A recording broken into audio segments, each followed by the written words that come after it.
Well, Agust, it's very nice to see you again, albeit virtually. Yeah, very nice to see you too, Rodney.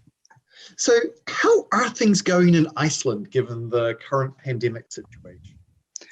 Yeah, I mean, this is something that's always coming up in conversation when we're talking to our colleagues and clients. So things in Iceland are very good. It's probably one of the best places to be during this pandemic, and things are just, I mean, I think it's hard to think about other countries that are in such a good position as we are.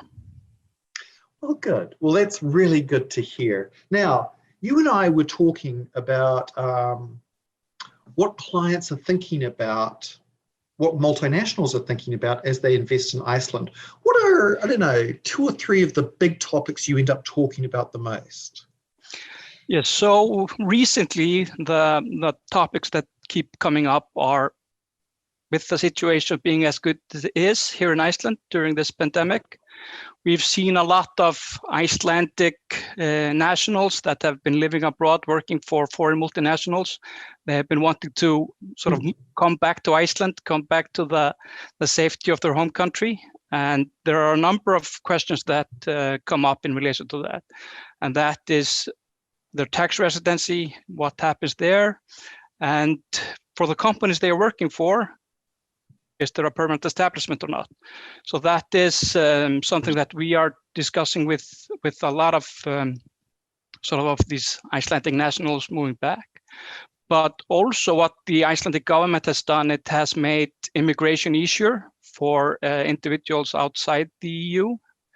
And we've seen also a influx of especially US people in sort of that are sort of in high positions in their companies coming to Iceland with their families. And again, these are the questions that sort of come up.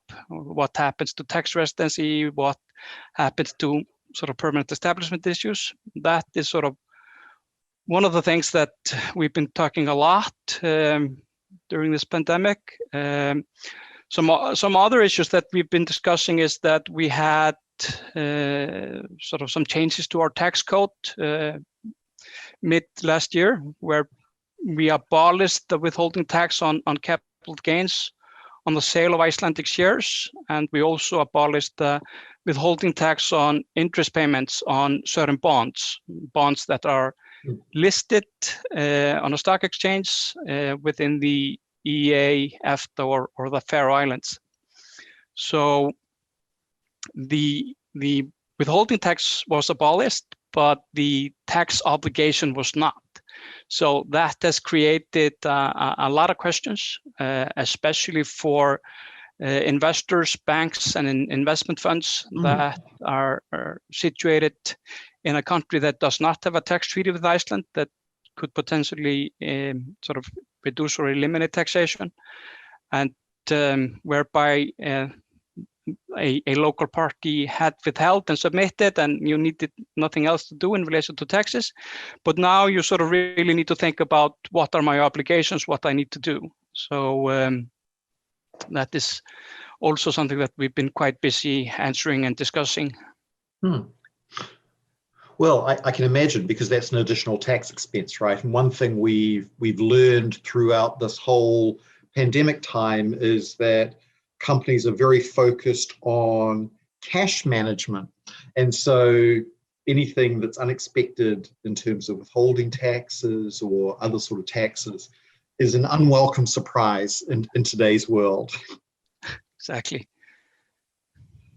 And then does that lead on to, I don't know, other taxes like repatriation or things like that?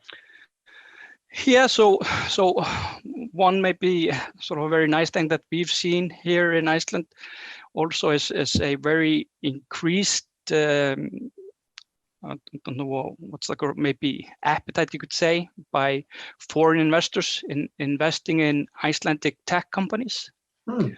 And we've been assisting a lot of those in sort of setting up the sort of what are the right sort of structure for that particular investment here in Iceland, what how is it best to structure your setup here in Iceland, and a lot of questions in relation to that. Interesting. So those are kind of interesting issues. There's permanent establishment, there's withholding taxes, then there's inbound investment into the tech sector. What about the reverse, Agust?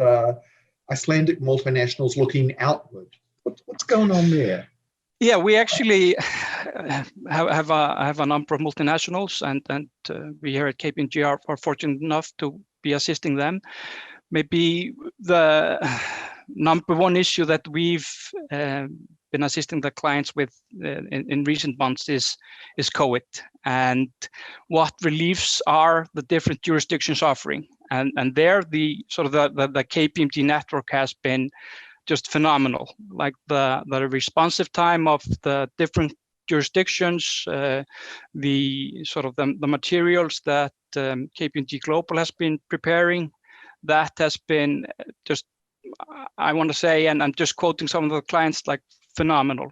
They have almost on a day-to-day basis, they have gotten the latest information, and they can take the best decision for their company based on that information.